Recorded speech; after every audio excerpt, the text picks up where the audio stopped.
Welcome back to Book Buddies. Today, we are going to be reviewing and discussing The Gentleman's Guide to Vice and Virtue by Mackenzi Lee. This is the first book in the Montague siblings trilogy. I believe each is more of a standalone story, with each one focusing on a different one of the Montague siblings. And I thought this was a lot of fun. I will definitely be reading the next two books, and I'm looking forward to talking about it today. So let's get into it. Our main character in this story is Henry, or Monty as he prefers to be called. He's well off, but he's very rebellious and he doesn't like being confined by the rules of society.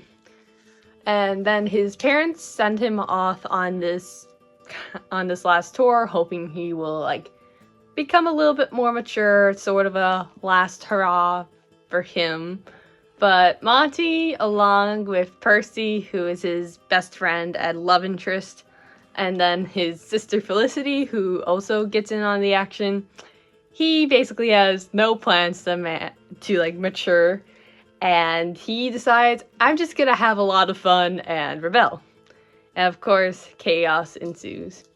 So what I loved the most about this book was that Mackenzi Lee made it a first-person story, and she used that to her full advantage, because Monty is very sassy. You can just tell, whenever you're reading it, what he's thinking, and he's not necessarily impolite, but he frankly does not give anything. And that's what made him a really fun protagonist to read. And I like how the story itself, we've seen it before, where our main character gets to go on a journey, and the parents are kind of hoping, or someone's hoping that it will make them grow up, be more mature. And in a lot of stories, we do see characters be like, well, I'm forced into this not great situation, but I'm gonna make the most of it. I'm gonna try and be better. And Monty's like, no. And by the end of it, he's in a completely different life than what he was at the start, and he's a lot happier with it. And I also like different escapades that we get to go on. Specifically, we end up on a pirate ship.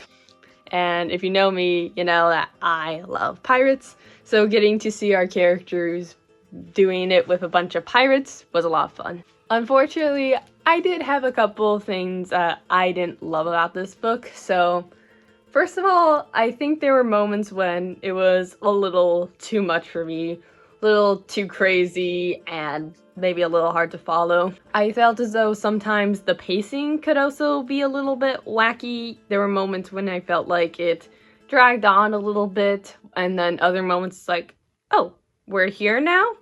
Oh, that feels a little fast. So I didn't love that.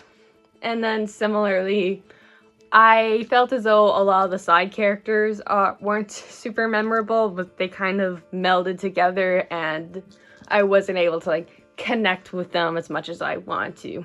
That being said, Monty was a great character, and I thought that the other two main characters, Percy and Felicity, were really entertaining to read. I think Felicity's gonna be a great protagonist when I get to her book eventually. And I thought that the inclusion of an LGBT relationship was done really well. Monty is a lot richer than Percy, and they can't be together because of that. You also have it being a gay relationship. But I think it's not too over the top when it comes to, the inclusion of LGBT representation. So I think you could honestly make Percy a girl and there still be that. But then we also do have the aspect of Percy is also a person of color, which also makes the relationship harder to happen. And a big thing that is revealed later on in the story is that basically soon afterwards, Percy is going to be sent away to be cured for epilepsy.